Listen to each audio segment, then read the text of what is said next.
Good evening. I am truly honored to be here with you tonight, and thank you to the Foundation for inviting me, and thank you all for sharing in this moment.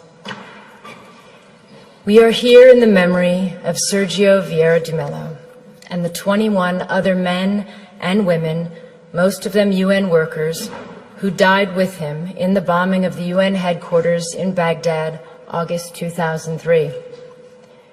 We remember all those who died to acknowledge each valuable life cut short and the families who share, even today, in their sacrifice. We also remember them for the power of the example they set. Brave individuals from 11 different countries working to help the Iraqi people at the direction of the United Nations Security Council and on behalf of all of us. This is sometimes forgotten, that in serving under the UN flag, they died in our names, as our representatives. And at their head, Sergio was a man of extraordinary grace and ability, as many who knew him will testify. A man who gave 30 years to the United Nations, rising from a field officer to High Commissioner for Human Rights and Special Representative to Iraq. From Bangladesh to Bosnia to South Sudan to East Timor, he spent the majority of his career in the field, working alongside people forced from their homes by war and assisting them with his skill as a diplomat and a negotiator. Perhaps the greatest testament to his contribution is how much his advice would be valued today. As the Syrian conflict enters its 7th year, as we live through the gravest refugee crisis since the founding of the United Nations, as 20 million people are on the brink of death from starvation in Yemen, Somalia, South Sudan, and Southeast Nigeria, I cannot imagine that there is anyone in the leadership of the United Nations who would not welcome the opportunity to consult Sergio or to send him into the field once more. He is truly missed. It is humbling for me to speak tonight in the presence of members of Sergio's family and his former colleagues. I never knew Sergio, but I have stood before the plaque in the place where he died. I felt profound sadness at the fact that the conflict in Iraq, the source of so much Iraqi suffering to this day, had claimed the lives of men and women whose only intention was to try to improve a desperate situation. But I also saw clearly the value and nobility of a life spent in service to others. Sergio was a man who never turned down an assignment, no matter how difficult and dangerous, or as others have put it, who handled one impossible task after another. He was a man, to borrow the words of Thomas Paine, whose country was the world, whose religion was to do good. He will always remain a hero and inspiration to all who follow in his footsteps. The UN's work did not end there, in the rubble of Canal House 14 years ago. Hundreds of UN staff have served and continue to serve in Iraq, as they do from Afghanistan to Somalia, because the task of building peace and security can never be abandoned, no matter how bleak the situation. My thoughts on Sergio's life and legacy derive from my 16 years with UNHCR, the agency he spent so much of his career serving and representing. But I also speak as a citizen from my country, the United States. I believe all of us who work with the UN preserve this duality. The United Nations is not a country. It is a place where we come together as nations and people to try to resolve our differences and to unite in common action. As a citizen, I find myself looking out on a global environment that seems more troubling and uncertain than any time in my lifetime. And I imagine many of you feel the same. We are grappling with a level of conflict and insecurity that seems to exceed our will and capabilities, with more refugees than ever before, with new wars erupting on top of existing conflicts, some already lasting decades. We see a rising tide of nationalism, masquerading as patriotism, and the reemergence of policies encouraging fear and hatred of others. We see some politicians elected partly on the basis of dismissing international institutions and agreements, as if our countries have not benefited from cooperation but actually been harmed by it. We hear some leaders talking as if some of our proudest achievements are in fact our biggest liabilities, whether it is the tradition of successfully integrating refugees into our societies or the institutions and treaties we have built rooted in law and human rights. We see nations that played a role, a proud role, in the founding of the International Criminal Court, withdrawing from it on the one hand, and on the other, we see arrest warrants for alleged war crimes issued but not implemented, and other crimes ignored altogether.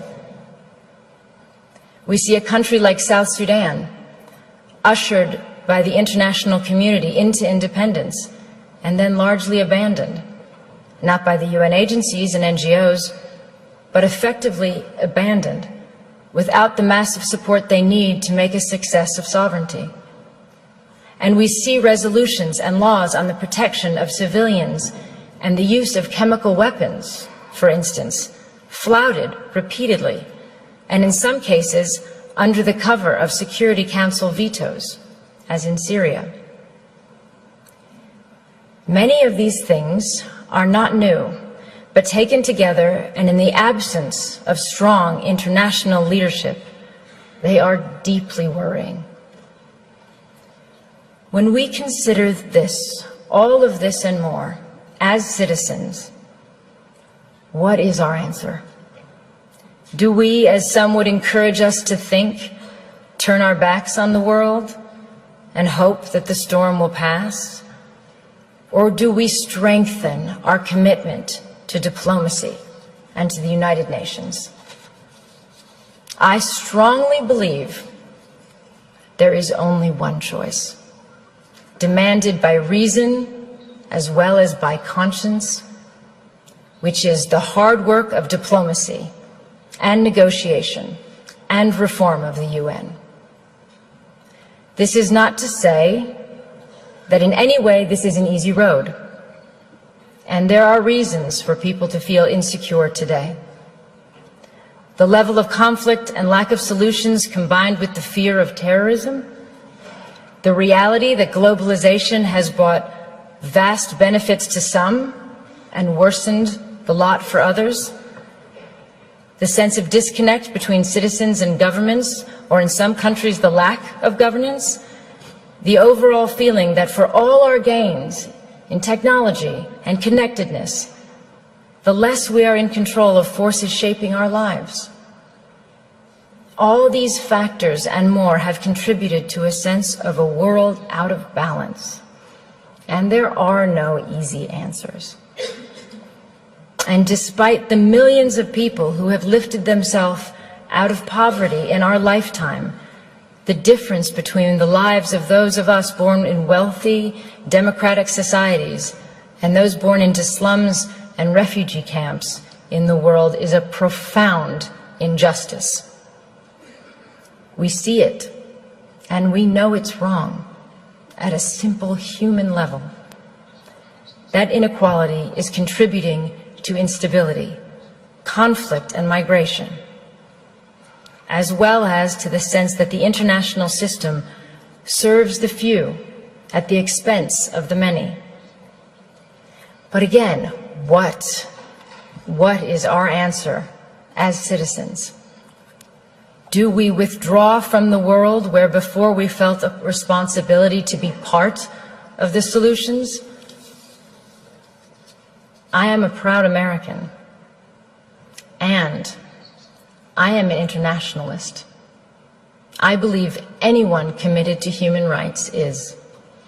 It means seeing the world with a sense of fairness and humility and recognizing our own humanity in the struggles of others.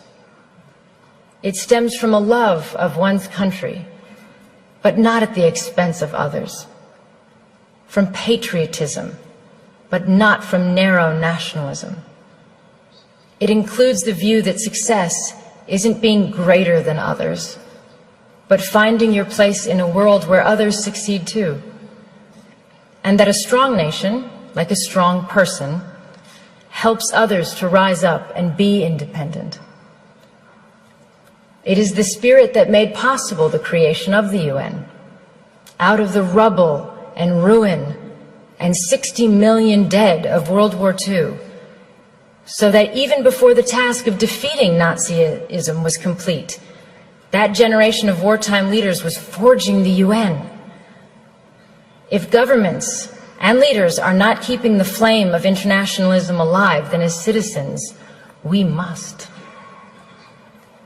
The challenge is how to restore that sense of balance and hopefulness in our countries, while not sacrificing all we have learned about the value and necessity of internationalism. Because a world in which we turn our back on our global responsibilities will be a world that produces greater insecurity, violence, and danger for us and for our children. This is not a clash between idealism and realism. It is the recognition that there is no shortcut to peace and security, no substitute for the long, painstaking effort to end conflicts, expand human rights, and strengthen the rule of law. We have to challenge the idea that the strongest leaders are those willing to dismiss human rights on the grounds of national interests. The strongest leaders are those who are capable of doing both. Having strong values and the will to act upon them doesn't weaken our borders or our militaries. It is their essential foundation. And none of this is to say that the UN is perfect, because of course we know it is not. I have never met a field officer who has not railed against the shortcomings, as I imagine Sergio did in his darkest moments. And he, like all of us, wanted a UN that was more decisive, less bureaucratic, and that lived up to its standards. But he never said it was pointless, and he never threw in the towel. The UN is an imperfect organization because we are imperfect. It is not separate from us. Our decisions, particularly those made by the Security Council, have played a part in creating the landscape that we are dealing with today. We should always remember why the UN was formed and what it is for, and take that responsibility very seriously. We have to recognize the damage we do when we undermine the UN or use it selectively or not at all, or when we rely on aid to do the job of diplomacy, or give the UN impossible tasks and then underfund it. For example, today, there is not a single humanitarian appeal anywhere in the world that is funded even by half of what is required. In fact, worse than that, appeals for countries on the brink of famine today are 17%, 7%, 5% funded, for example. And of course, emergency aid is not the long-term answer. No one prefers that kind of aid, not citizens of donor countries, not governments, not refugees. They do not want to be dependent. It would be far better to be able to invest all of our funds in infrastructure and schools and trade and enterprises. But let's be clear, emergency aid has to continue because many states cannot or will not protect the rights of citizens around the world. It is what we spend in countries where we have no diplomacy or our diplomacy is not working. And until we do better at preventing and reducing conflict, we are doomed to be in a cycle of having to help feed or shelter people when societies collapse. As another legendary UN leader who was also killed in the line of duty, Dag Hammarskjöld, said, "Everything will be all right." You know when? When people, just people, stop thinking of the United Nations as a weird Picasso abstraction and see it as a drawing they make themselves. The UN can only change if governments change their policies, and if we, as citizens, ask governments to do that. It is moving if you think about it. We are the future generations envisioned in the UN Charter. When our grandparents resolved to spare future generations the scourge of war, as written, they were thinking of us. But as well as dreaming for our safety, they also left us a responsibility.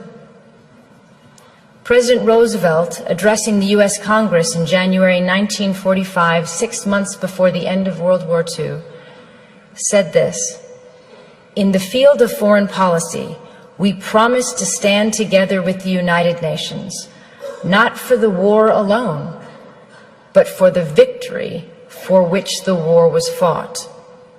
And he went on, "The firm foundation can be built and will be built, but the continuance and assurance of a living peace in the long run must be the work of the people themselves." So today we have to ask ourselves if we are living up to that mission. They gave us the start. What have we done with it? It is clear to me that we've made huge strides, but our agreements and institutions are only as strong as our will to uphold them. If we do not, for whatever reason, we bequeath a darker, more unstable world to all of those who come after us. It is not for this that previous generations shed blood and worked so hard on behalf of all of us. The memory of those who came before us holds us true to our ideals, resting unchanged in time. They remind us who we are and what we stand for.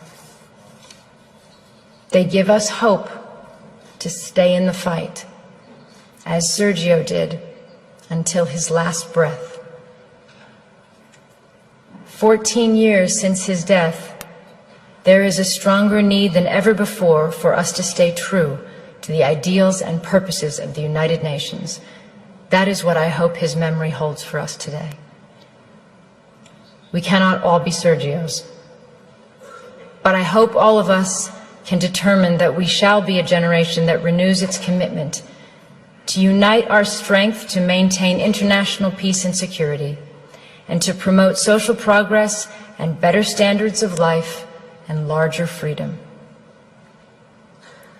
But in the final analysis, if we do not, even if that level of vision eludes us, and we continue to simply manage rather than overcome our generation's challenges, we just have to keep working, determinedly, patiently, and you can be certain that as you do, that you follow the example of one of the UN's finest sons, and that to do even a little of his good, to apply ourselves to the work he left unfinished, in whatever way we can, is a worthy task for all of us.